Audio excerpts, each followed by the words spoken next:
Assalamualaikum warahmatullahi wabarakatuh. Alhamdulillahi rabbil alamin wal 'aqibatu lil muttaqin wal hadi ila siratin mustaqim. Asyhadu an la ilaha illallah wahdahu la syarika lah wa ashhadu anna Muhammadan abduhu wa rasuluh. Allahumma salli ala sayyidina Muhammad wa ala alihi wa sahbihi wa sallim. Allahumma lakal hamdu wa ilaikal mustaka wa antal musta'an. ولا حول ولا قوة إلا بالله العلي العظيم. وقال رسول الله صلى الله عليه وآله وسلم: ألا أخبركم بمن يحرم على النار وبمن تحرم النار عليه على كل حي لين قريب سهل. Rawahu Tirmidzi. Yang saya hormati sekalian asatizah yang ada, yang saya sayangi semua hadirin dan hadirat yang dirahmati oleh Allah Subhanahu wa taala. Pertama sekali kita syukur dengan Allah Subhanahu wa taala kerana Allah masih memberikan kita ruang dan peluang untuk berbuat baik. Kerana peluang dan ruang ini adalah salah satu daripada hidayah Allah. Kita boleh berbuat baik bukan sebab kita sihat. Kita boleh berbuat baik bukan sebab kita tahu. Kita boleh berbuat baik bukan sebab kita mahu. Kita boleh berbuat baik ketaatan kepada Allah kerana ialah pilihan daripada Allah, dan inilah yang dinamakan hidayah dan taufik. Jika kita tidak ada hidayah dan taufik Allah, kita takkan ada kekuatan dan kemudahan untuk melakukan amal saleh dan meninggalkan segala kejahatan dan kemaksiatan. Sebab itu kita kadang-kadang terlupa yang kita perlukan Allah dalam setiap masa. Kita kadang-kadang terlupa yang kita tak boleh berpisah dengan Allah dalam setiap saat. Kita kadang-kadang terlupa yang kita perlukan Allah dalam semua perkara. Ini yang Nabi ajar kita, yang Allah ajar kita. La haula wa la quwwata illa billahil aliyyil azim. Cuma kadang-kadang kita perlukan Allah dalam perkara-perkara yang tertentu. Masa kita sakit, baru kita cari dia. Masa kita ada masalah, baru kita cari dia. Masa kita susah, tak tahu jalan keluar daripada masalah kita, baru cari dia. Kita silap. Kita melakukan kesilapan yang besar dalam hidup kita sebenarnya. Sebab itu, hari ini saya nak nasihatkan diri saya berkenaan dengan satu hadis riwayat daripada Tirmizi yang Nabi bagi tahu dekat kita. Nabi kata, mau tak aku ceritakan kepada kamu tentang siapakah yang diharamkan ke atas neraka dan siapakah orang yang neraka haram ke atasnya. Neraka tak mau dia, dan dia diharamkan daripada masuk neraka, dan neraka pun tak mau dia. Hebat orang ni. Dalam dunia ni, dalam hidup ni, Allah bagi kita pilihan. Inna hadainahu sabila imma syakiran wa imma kafura. Allah bagi kita akal, Allah datangkan Nabi, Allah datangkan ulama, Allah bagi kita ilmu. Sama ada kita nak duduk dalam jalan baik atau kita nak duduk jalan hak tak baik. Dalam dunia ni Allah bagi kita pilih. Sampai sana kita tak boleh pilih. Kita kena ikut pilihan dia. Apa pilihan yang Allah bagi ya? Jika kita ikut jalan hak tak elok, pilihan dia neraka. Kalau dalam hidup ni kita ambil jalan yang elok, pilihan yang ada kat sana syurga. Jadi kita kena jadi orang bijak. Kita Allah bagi akal. Jangan kita gunakan akal kita ni semata-mata untuk fikir pasal hidup ni saja. Rugi. Sebab hidup kita ni ada had masa. Ada orang hidup dia 20 tahun, 30 tahun, 40 tahun, 50 tahun, 60 tahun. Tapi ada sampai masa dia Allah mai ambil balik. Saya dan tuan-tuan percaya hidup di alam yang Nabi sebut dinamakan alam akhirat ni dia tak ada had masa. Khalidina fiha abada. Jadi hidup yang ada masa ini adalah satu modal yang besar yang Allah beri kepada kita. Allah bagi kita modal ini supaya apa? Supaya kita boleh melakukan perniagaan dengan Allah. Tijaratan lan tabura. Apa yang kita buat ini adalah satu perniagaan kita dengan Allah. Kalau kerja, jadikan dia perniagaan dengan Allah. Kalau kita jalankan hidup sebagai seorang manusia, jadikan satu perniagaan dengan Allah. Apapun dalam kita berkeluarga, dalam kita bersahabat, jadikan satu perniagaan dengan Allah. Yang Allah kata pada kita, lan tabura, satu perkara yang tidak ada sia-sia langsung. Tetapi kalau kita ini ikut nafsu kita yang tak pernah puas, yang Nabi ajar kita tentang 4 doa. Pertama, Nabi kata, aku berlindung dengan Allah daripada ilmu yang tidak memberi manfaat. Ilmu ni ada dekat kita, tapi kita tak boleh jadi orang baik. Maka ulama kata, macam kita duk himpun kayu api, pi hutan, cari kayu api, cari banyak-banyak, kemudian nak balik tak mampu nak bawa. Dan ilmu ini akan didakwa oleh Allah. Allah akan tanya, hang tahu banyak benda pasal apa hang tak buat? Sebab besok di akhirat, antara perkara yang akan ditanya oleh Allah adalah ilmu kita. Hang tahu banyak ah. Yang tu tahu, yang ni tahu, yang ni tahu, pasal apa hang tak buat?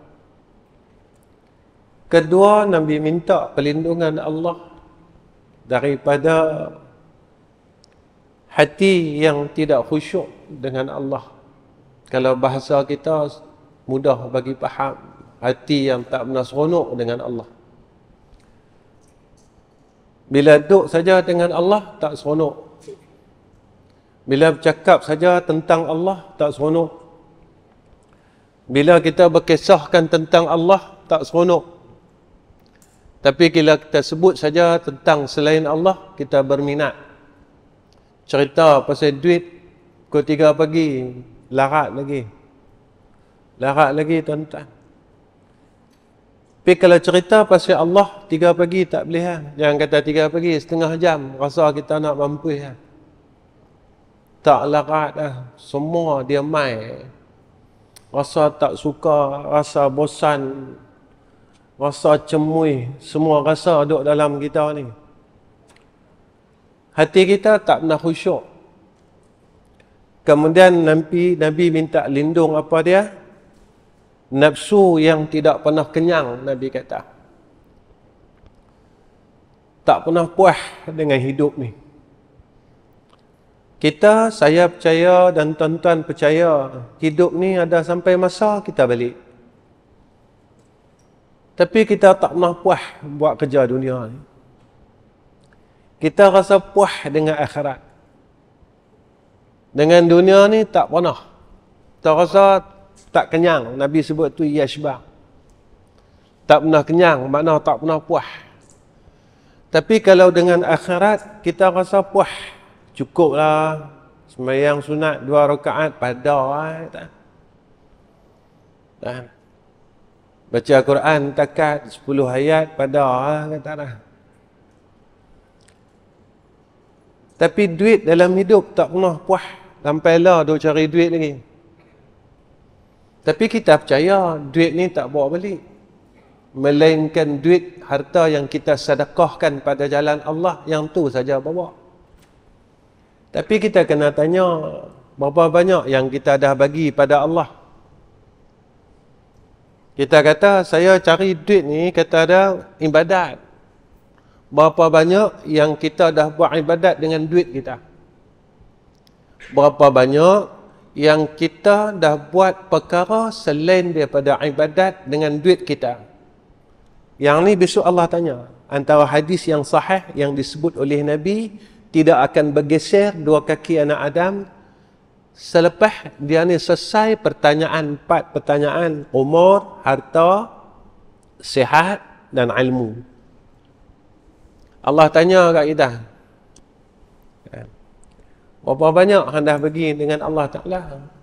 Sampai Allah kata dalam Quran, lan tanalul birra hatta tunfiquna mimma tuhibbun.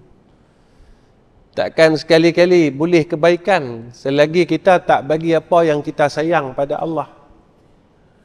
Kita tak mampu ikut Nabi Allah Ibrahim, hak dia sayang ni anak dia. Hak tu satu-satu benda dia sayang. Bertahun duk tunggu boleh anak. Allah uji Nabi Allah Ibrahim dengan perkara yang Nabi Ibrahim cukup sayang. Boleh tak bagi pada Allah? Nabi Ibrahim bagi. Bila Nabi Ibrahim bagi tahu kat Nabi Ismail, aku mimpi hang, inni azbahuka, aku sembelih hang. Kata Nabi Allah Ibrahim kepada Nabi Allah Ismail, fanzur maza tara, apa pandangan hang? Nabi Ismail kata apa? Wahai ayahku, if'al ma tu'mar. Wahai ayahku, buat apa yang telah Allah perintahkan kepada engkau. Benda hak paling Nabi Ibrahim sayang. Allah sebut dalam Quran, kita takkan dapat benda baik dalam hidup kita, tak boleh jadi orang baik dalam hidup kita selagi kita tak mampu kita bagi Allah benda yang paling kita sayang. Kita tengok contoh Nabi Ibrahim cukup, tuan-tuan. Bila Nabi Allah Ibrahim boleh buktikan cintanya kepada Allah, sampailah Nabi Allah Ibrahim kita ingat pi Mekah, maqam Ibrahim, pi Mekah, Khijir Ismail, pi Mekah, Ma'uz Zamzam. Dalam selawat tahiyat akhir dipanggil selawat Ibrahim. Kita besok lepas kita tak ada, orang nak ingat kita apa? Orang nak ingat kita apa? Orang tak boleh ingat kita. Orang tak boleh nak tolong kita sebab orang tak ingat. Bila tak ingat, dia nak doakan kita apa? Orang tak ingat kat kita, nak doa apa? Jadi kita doa harap, doa katib tiap-tiap minggu. Allahumma fil muslimina wal muslimat wal mu'minina wal mu'minat al ahya'i minhum wal amwat. Yang tu kita doa harap. Tuan-tuan, siapakah orang yang Nabi kata dia diharamkan daripada neraka? Satu, Nabi kata hayyin. Hayyin ni siapa? Iaitu orang yang ada sifat ketenangan. Tuan-tuan, tenang ni sifat orang mukmin sebenarnya. Siapa hidup kita serabut? Kita tak duduk tempat betul. Allah sebut dalam Quran begini, ala bi dzikrillahi tatma'innul qulub. Orang yang ingat Allah, hati dia tenang. Pasal apa dia boleh ingat Allah, dia tak lupa Allah? Sebab tauhid dia betul. Akidah dia betul. Dia belajar tauhid, dia mentauhidkan Allah. Dia bukan tahu saja. Tahu ilmu tauhid tak pakai, tuan-tuan, kalau kita tak mentauhidkan Allah. Saya bagi satu contoh macam ni. Bulan puasa, kalau kita nak minum air, kita tak berani. Kawan kata masuk dalam bilik, tak siapa nampak. Kita kata apa? Allah nampak. Tapi kalau kita masa kerja, kita klaim moti tak betul, siapa nampak? Kita tak sakit, kita pergi beli MC dengan doktor. Pergi klinik mana-mana, hak boleh beli, kita belilah. RM15. Tapi kita tak sakit. Boleh tak sama macam bulan puasa tu? Pasal apa? Bulan puasa, setitis air pun kita tak berani minum. Kita kata Allah nampak. Kita belajar ilmu tauhid. Allah bersifat dengan basar.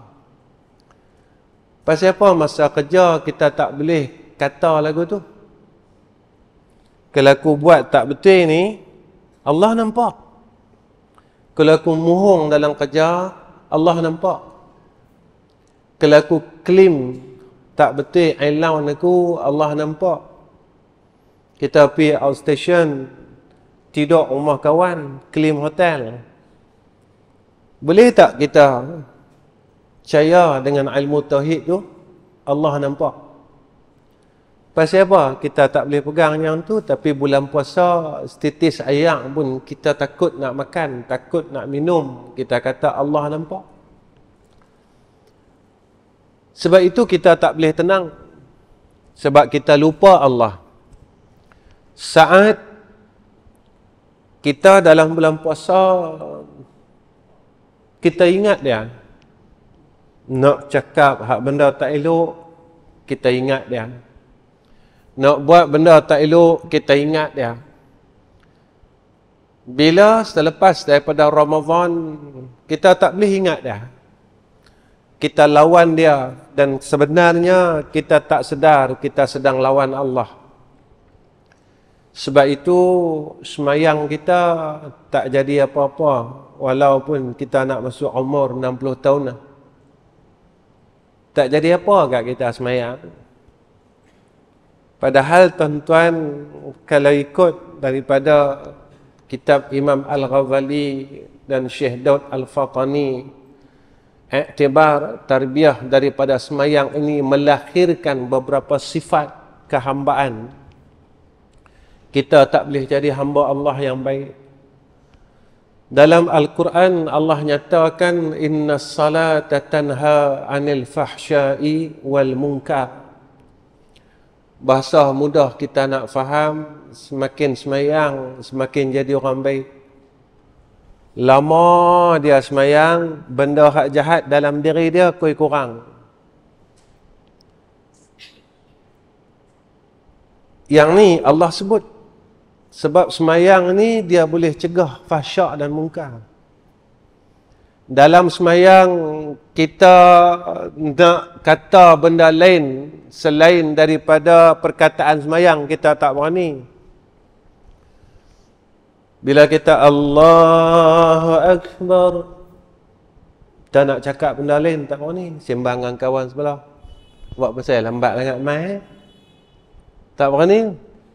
Kita kata apa? Batal semayang. Pasal apa? Luar semayang, benda yang Allah larang kita berani cakap. Kita satu pejabat, kita cerita, aku tak sukalah kawan ni.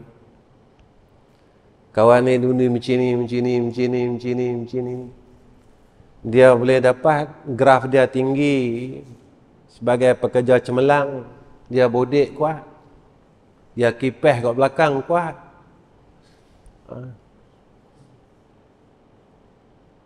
Pasal apa dalam semayang kita tak berani? Kalau aku kata macam ni, aku buat macam ni, maka semayang aku batal. Ketenangan itu datang daripada orang yang tak lupa Allah Ta'ala. Bila dia tidak lupa kepada Allah, maka lahir satu sifat daripada diri dia, ketakwaan. Dia mula takut dengan Allah. Bila dia dah mula takut dengan Allah, maka mai anugerah orang yang bertakwa yang disebut dalam Quran. Mana dia? Saya selalu baca ayat ni di dalam kuliah. Sebab saya suka ayat ni. Ayat 1000 dinar. Orang duk kata ayat 1000 dinar, 1000 dinar. Kita baca ya. Kalau nak kata rezeki luah, baca ayat 1000 dinar. Tapi mengumpat tak berhenti, tak luah bang.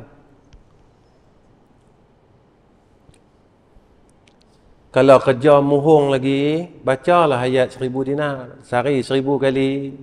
Dia tak luah rezeki. Sebab apa yang kita baca dan apa yang kita buat, dia ikhtilaf. Tak sama. Apa dia? Allah sebut, وَمَنْ يَتَّقِ اللَّهَ يَجْعَلْ لَهُ مَخْرَجًا وَيَرْزُقْهُ مِنْ حَيْثُ لَا يَحْتَسِبُ وَمَنْ يَتَّقِ اللَّهَ. Siapa yang takutkan Allah, mulut dia takut Allah, mata dia takut Allah, mata dia tak tengok benda yang Allah tak bagi. Kita mata kita duk tengok orang tu salah apa, orang tu salah apa. Pasal apa tak tengok sini? Aku salah apa hari ni? Malam tadi aku sembahyang tahajud dah. Umur aku dah nak pencin dah ni. Sembahyang tahajud pun aku gagal. Aku nak masuk syurga mana? Baca Quran pun aku gagal lagi. Aku nak masuk syurga mana? Sedekah pun aku kedekut lagi. Aku nak masuk syurga mana? Kita percaya besok kalau kita mati, kita tak bawa apa-apa pun kita tak bawa. Kita akan bawa amal soleh saja. Tapi kita tak ada amal soleh. Bukan tak ada langsung, ada. Tapi kalau kita amal soleh yang kita duk buat ni, kita nak masuk syurga Allah, tak rasa tak boleh. Tak boleh tuan-tuan. Tara-tara kita ni. Jadi orang yang bertakwa ni, kalau ikut ulama dia tafsir takwa ni tuan-tuan, kita jadi takut. Dalam kitab tasawuf disebut apa? Takwa pada umumnya tinggal benda jahat, buat benda baik. Yang ni pun kita tak lepas. Tinggal benda jahat, hak tu hak wajib, orang kata. Baik. Saya hak wajib semua saya buat. Saya buat benda wajib, sembahyang, puasa, haji buatlah. Tinggal tak benda jahat? Hak wajib. Apa dia hak wajib? Kata ke orang ni wajib tinggal, mengumpat ni wajib tinggal. Sombong wajib. Rasa diri baik wajib tinggal. Kita belajar ilmu tasawuf 10 sifat mazmumah, 10 sifat mahmudah. 10 ni kena buang. Kalau 10 ni duk sarang dalam hati kita, kita masih tak berjaya keluarkan diri kita daripada neraka Allah. Saya selalu sebut, kita ni penat sembahyang, penat puasa, penat tu, penat ni. Kita sembahyang bagi orang. Sembahyang, Allah bakar amalan kita. Antara amalan yang terbakar, apa kata Nabi? Orang yang hasad, dengki ke orang. Nabi kata Allah bakar amalan dia, hilang amalan dia seumpama kayu kering yang dibakar oleh api, kata Nabi. Habis, tak tinggal satu apa. Selagi kita tak boleh tinggal benda jahat. Kemudian kata ulama, takwa hak paling tinggi, dia takut, dia lupa Allah Ta'ala. Dia takut, dia lupa Allah Ta'ala. Hak ni takwa hak paling tinggi, dia takut, dia lupa Allah. Amalan hak paling mudah saja tuan-tuan, alhamdulillah pun kita tak boleh amal. Bangun daripada tidur, kita tak boleh sebut alhamdulillah. Lepas pada makan nasi, kita tak boleh sebut alhamdulillah.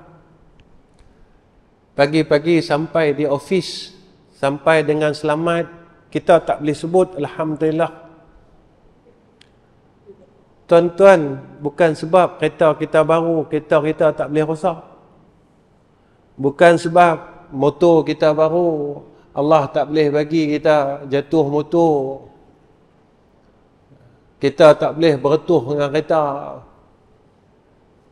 Kita boleh mai sampai pejabat pagi tadi selamat, tak aksiden, tak apa. Kita lupa hak bagi selamat tu dia. Saya tak tahu takdir Allah, tuan-tuan pun tak tahu takdir Allah atas kita dan atas tuan-tuan hari ini. Kalau tahu senang. Kita tahu pukul 3 petang pagi kita nak balik, takdirnya kita aksiden mati. Tuan-tuan nak balik ya ikut jalan tu. Persoalan yang saya nak tanya, tuan-tuan tahu tak takdir tuan-tuan? Tak tahu. Bila tak tahu, kenapa kita tinggalkan dia? Kenapa kita lupakan dia? Kenapa kita selalu tak peduli kat dia? Siapa dia tu? Allah. Saya ada kunci kereta, minyak penuh jalan. Tak baca pun bismillah. Nabi ajar kat kita. Bismillah. Majriha wa mursaha inna rabbul ghafurur rahim. Tak baca tuan-tuan. Benda paling mudah. Sampai Nabi kata tiap-tiap pekerjaan yang tidak dimulaikan dengan nama Allah tak berkat. Benda hak simple saja kita tak mampu buat. Benda hak mudah saja dalam hidup ni kita gagal untuk tunjukkan diri kita sebagai hamba Allah. Bila kita bertakwa, apa yang Allah janji kepada kita, makhraja. Makhraja ni tuan-tuan, Allah bagi kita jalan keluar.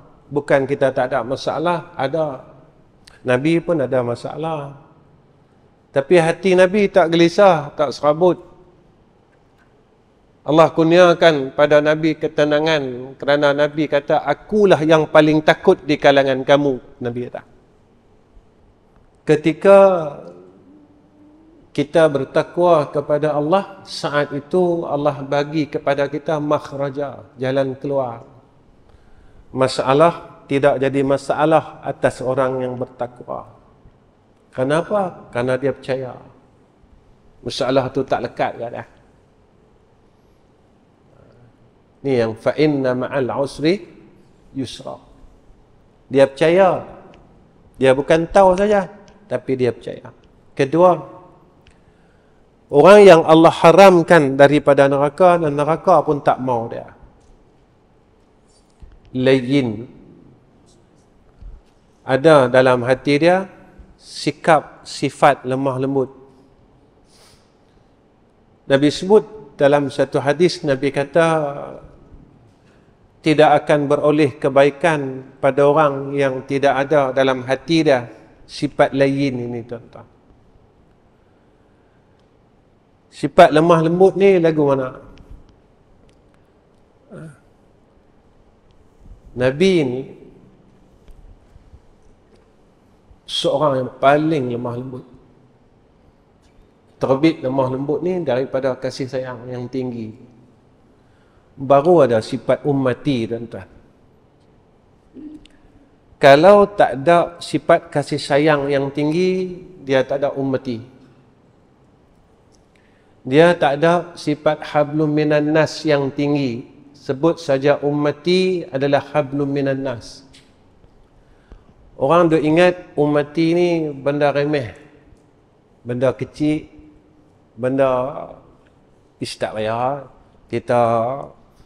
Kita pulun semayang lah. Pulun semayang, pulun puasa Muharram, pulun puasa Zulhijjah. Hak yang ummati ni kita jangan duk tengok sangat kata. Tuan-tuan, tidak akan diterima hablum minallah jika tidak selesai hablum minanas.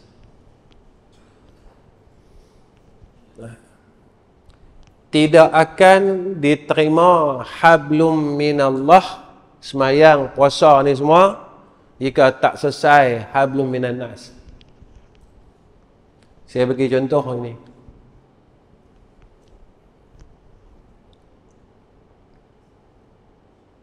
Kita dengan mak pak kita hablum minanas.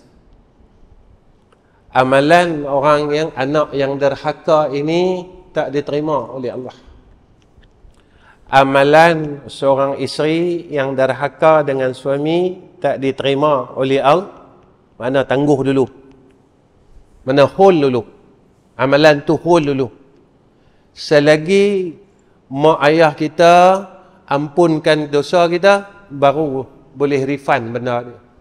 Selagi suami kita tak redha kat kita, dia duk hold gitu. Nah, selepas suami kita, ya, suami kita ni tadi redha kita dan maafkan kita, maka amalan tu baru boleh kat kita. Ni hablum minan nas. Nak cerita hablum minan nas. Mengumpat ni hablum minan nas. Tak kita gali aib orang. Tak selesai hablum minan nas ni tadi. Semayang kita semua tak boleh ada kat kita. Umrah, haji, puasa semua habis. Bagi selesai lu hablum minan nas ni tadi.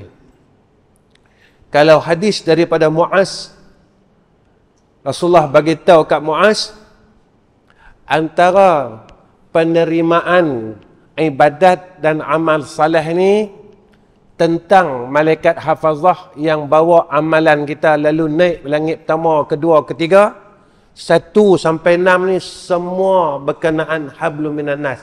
1 saja, ikhlas.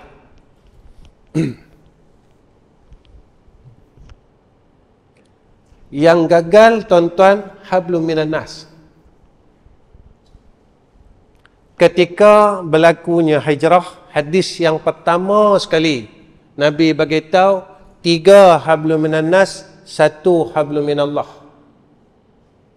Mana 3 hablum minan nas? Bagi salam, hubungkan silaturahim, bagi makan. Hak keempat, sembahyang malam. Bagi salam. Dua, hubung silaturahim. Saya nak tanya dari saya, tuan-tuan tanya dari tuan-tuan. Dalam hidup saya, hidup tuan-tuan, ada tak hubungan yang telah kita putuskan? Jika ada, hubung balik. Jika tak berhubung, maka Allah putuskan hubungan dengan kita.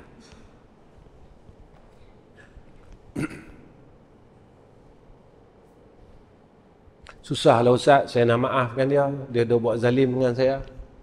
Tuan-tuan, hak kawan tu buat zalim dengan orang kafir Quraisy buat zalim kat Nabi, mana lebih besar?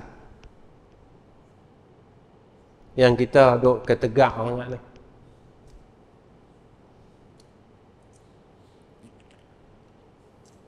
Depa rampas tanah saya. Tuan-tuan, Nabi asal Mekah. Nabi ni asal Mekah, ada tanah situ, ada rumah situ. Orang kafir Mekah hambat Nabi. Nabi tak dendam pun. Masa Futuhul Makkiyah, Nabi kata, aku maafkan semua orang. Kita ni besar mana zalim orang atas kita. Darah kita pernah keluar tak tuan-tuan? Kerana pertahankan Islam. Orang zalim kita ni sampai tara tu kah? Orang zalim kita ni sampai isteri kita meninggal kah? Tuan-tuan, isteri Nabi Siti Khadijah meninggal ni kerana terlalu lapar. Dia sakit. Sakit tu sebab dia lapar. Orang kafir tak mau jual barang-barang. Dia boikot orang Islam waktu tu. Kita nak kata apa? Yang kita tak mau maafkan orang lain. Kita tak mau hubungkan silaturahim. Hebat mana kita ni? Itu yang saya kata, sombong yang kita tidak sedar. Kita sombong dengan apa yang ada pada diri kita. Dan jangan terlupa perkara ni tuan-tuan. Hadis yang sahih daripada Nabi, Nabi kata, tidak akan sekali-kali masuk syurga orang yang ada di dalam hati dia walau sebesar zarrah sifat sombong. Zarrah ni besar mana? Sebutir pasir yang dipecah pada 1000. Ini kata ulama. Keempat,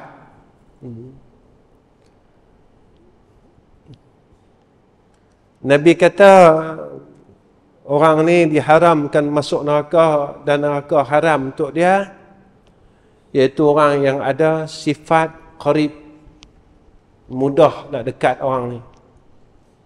Kalau kita duduk dengan dia, selamat. Dan Nabi sebut dalam hadis, antara sifat orang mukmin bila duduk dengan dia, selamat. Kata kita selamat, agama kita selamat, maruah kita selamat.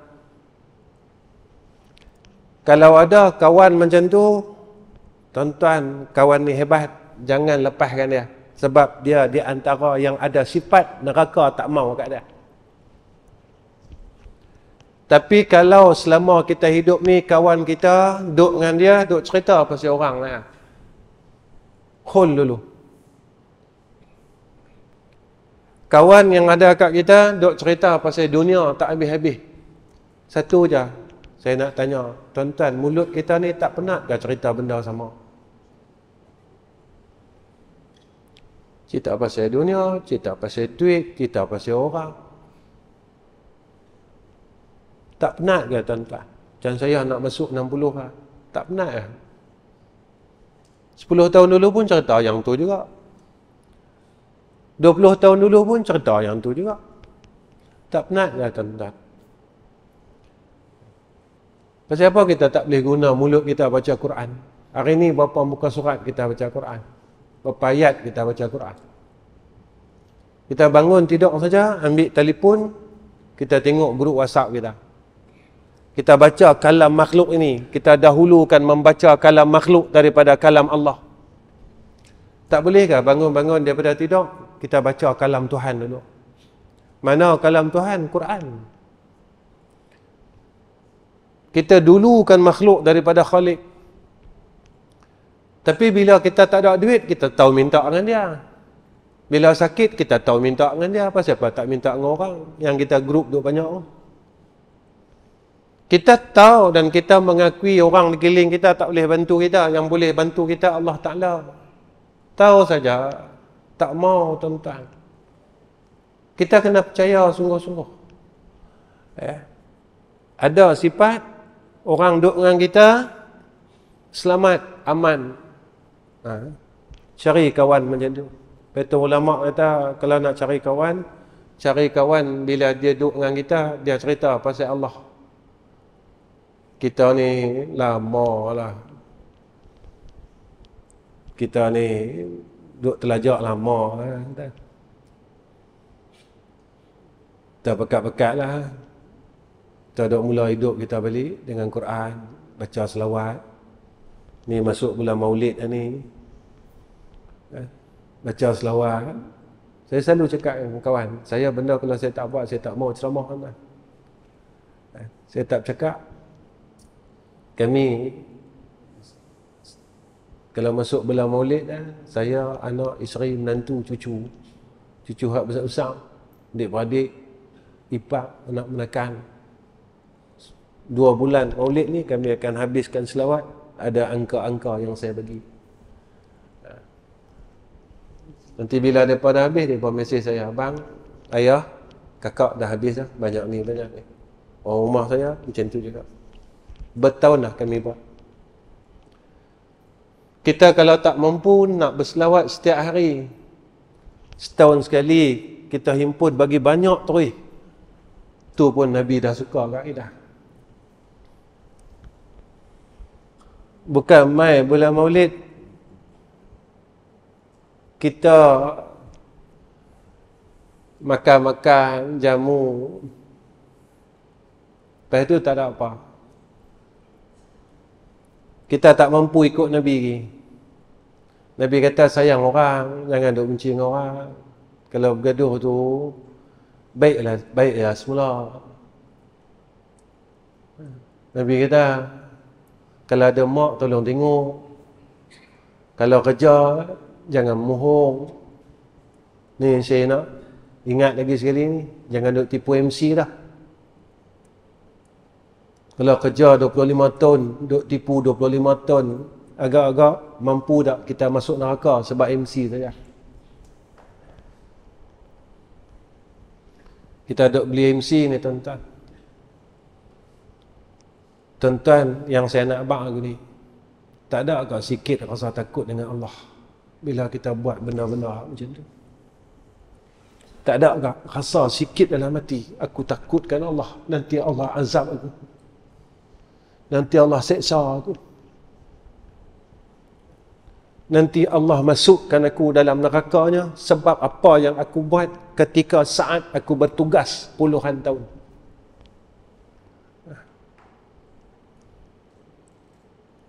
Yang ni kena fikir.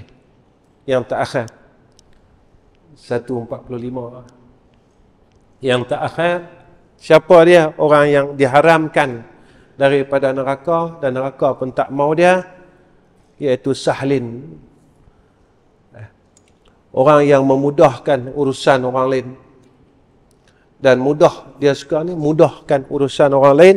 Lagi-lagi, kata ulama, mereka yang menunjukkan kepada jalan agama dan mempermudahkan segala urusan orang. Dia suka tolong orang. Dalam hadis yang lain, Nabi sebut, Nabi kata apa? Orang yang memudahkan satu urusan orang lain dalam dunia, Allah akan mudahkan urusannya di akhirat.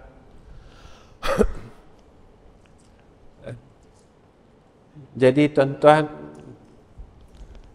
kesempatan yang saya dapat bersama dengan tuan-tuan ini saya rasa cukup lah. 4 perkara ni kalau kita boleh beramal agar neraka tak mau kita. Saya ulang, pertama, orang yang ada ketenangan dalam hati dia. Kedua, orang yang adanya sifat lemah lembut dalam jiwa dia, roh dia. Ketiga, orang yang mudah kita hampir dan semua makhluk ini tadi yang ada di keliling dia menerima dia. Kalau dalam hadis yang lain, tanda orang yang Allah sayang, tanda dia diterima di muka bumi ni, kata Nabi. Dia pergi mana pun orang terima dia. Dan ini sunnah yang orang tak mampu nak buat. Nabi pergi mana pun orang sayang Nabi. Tuan-tuan, kalau kita boleh tukarkan kebencian kepada kasih sayang, bermakna kita orang yang berjaya pada sisi Allah. Keempat, iaitu orang yang memudahkan urusan orang lain, lagi-lagi pada urusan agama. Jadi itu saja. Kalau ada dalam diri kita 4 perkara tu, Nabi janji kat kita, diharamkan masuk neraka, dan neraka haram untuk dia. Neraka pun tak mau dia.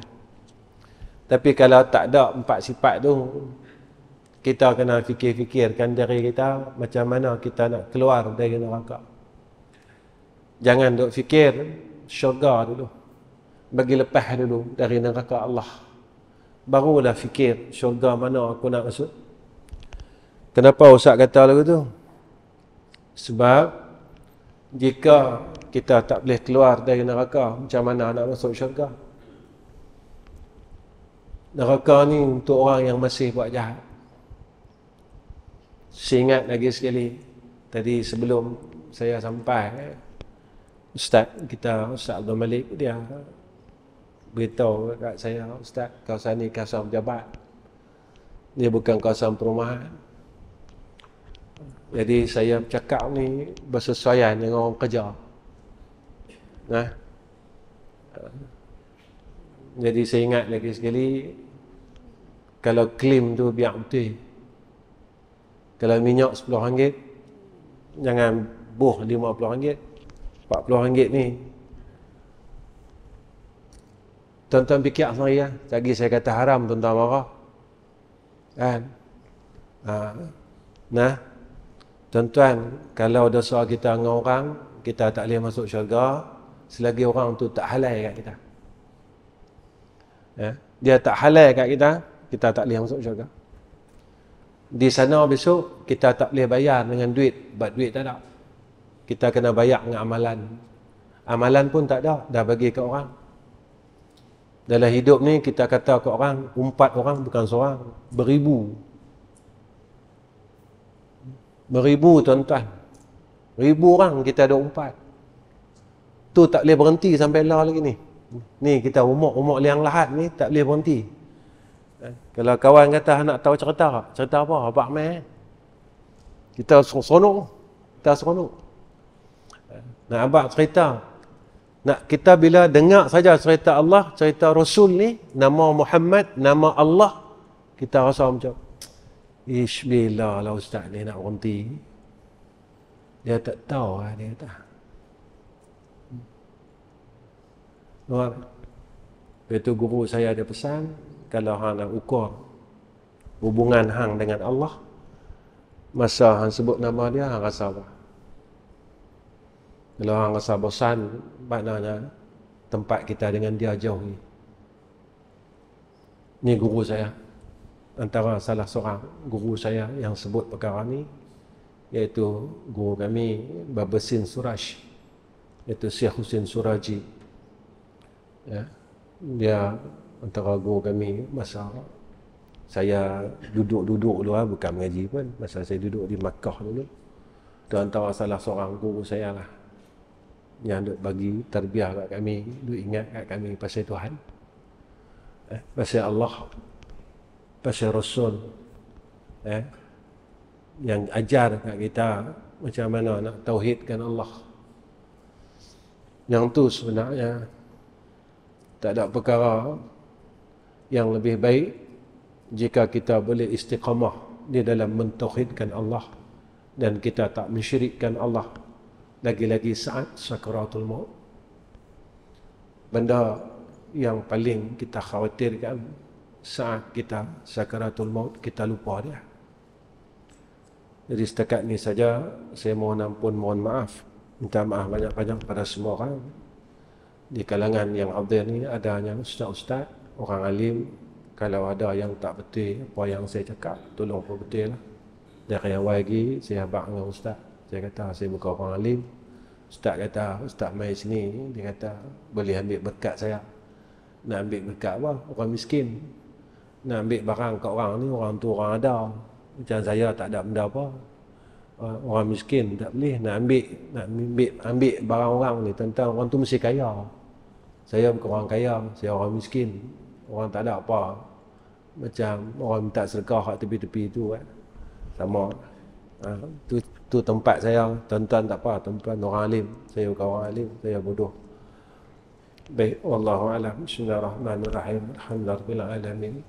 Allahumma shalli ala sayyidina Muhammad wa ala ali sayyidina Muhammad. Ya Allah, ya Rahman, ya Rahim. Pada tengah hari ini, ya Allah, kami angkat dua tangan kami. Ya Allah, kami mengaku umur kami sudah sampai pada hujungnya. Kami rasa tubuh kami, badan kami rasa tidak kuat. Kami dah mula rasa lemah, ya Allah. Pandangan kami mula rasa kabur. Pendengaran kami mula rasa kurang. Badan kami mula tidak berapa sihat. Dan kami tahu itu adalah tanda yang kami akan sampai masanya tidak lama untuk menemui Engkau, ya Allah. Itulah tanda kasih sayang Engkau atas kami, kerana Engkau memberikan tandanya terdahulu sebelum Engkau ambil kami, ya Arhamar Rahimin. Ya Allah, sebelum Engkau ambil kami, ya Allah, menghadap ke hadrah-Mu dan menemui-Mu, serta untuk menemui kekasih-Mu Sayyidina Rasulina Muhammad sallallahu alaihi wasallam. Tolonglah berikan kepada kami kekuatan untuk kami buat baik. Kalau dalam hidup kami masih tak mampu bangun malam lagi, ya Allah, tolonglah bagi kami peluang untuk kami bangun malam, sembahyang tahajud, munajat kepada Engkau sebelum saat kematian kami. Ya Allah, kalau dulu kami tak boleh nak sempurnakan segala sunat-sunat rawatib, tolonglah kami, ya Allah. Kerana kami dah buang masa kami, umur kami puluhan tahun. Sampai hari ini kami gagal nak sembahyang sunat rawatib, ba'diyah dan qabliyah. Tapi kami dah sampai kepada umur kematian. Ya Allah, jika kami masih lagi tak boleh berhenti buat jahat, mulut kami masih suka lagi mengumpat, kata orang, maki orang, maka tolong kami berhentikan maksiat itu sebelum kami balik menemui Engkau, ya Allah. Ya Allah, jika mata kami ini suka sangat buat perkara yang Engkau tak suka, tengok maksiat, kami suka cari salah orang, kami suka tengok kesilapan orang, tolong kami, bantu kami, ya Allah, untuk kami berhenti buat benda-benda yang Engkau tak suka sebelum Engkau panggil dan Engkau jemput untuk balik menemui Engkau, ya Allah. Ya Allah, ya Rahman, ya Rahim, kami mohon ke hadrah-Mu, ya Arhamar Rahimin. Tolonglah beri kami peluang yang terakhir ini, ya Allah.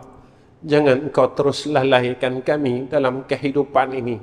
Kami tahu yang akhirat itu adalah tempat hidup kami yang kekal abadi, dan dunia ini cuma tempat singgahan kami. Ya Allah, kurniakan atas kami keyakinan yang tahqiq, sehingga kami betul-betul buat persediaan untuk balik ke akhirat, ke kampung halaman kami, iaitu ke dalam syurga Engkau, ya Allah. Ya Allah, kami tahu kami bukan orang yang layak untuk masuk syurga Engkau. Cuma kami mohon ke hadrah Engkau, ya Allah, tolonglah keluarkan kami daripada neraka Engkau, ya Allah. Tolonglah lepaskan kami daripada neraka Engkau, ya Arhamar Rahimin. Wassallallahu ala sayyidina Muhammad wa ala ahli sayyidina Muhammad walhamdulillahi rabbil alamin.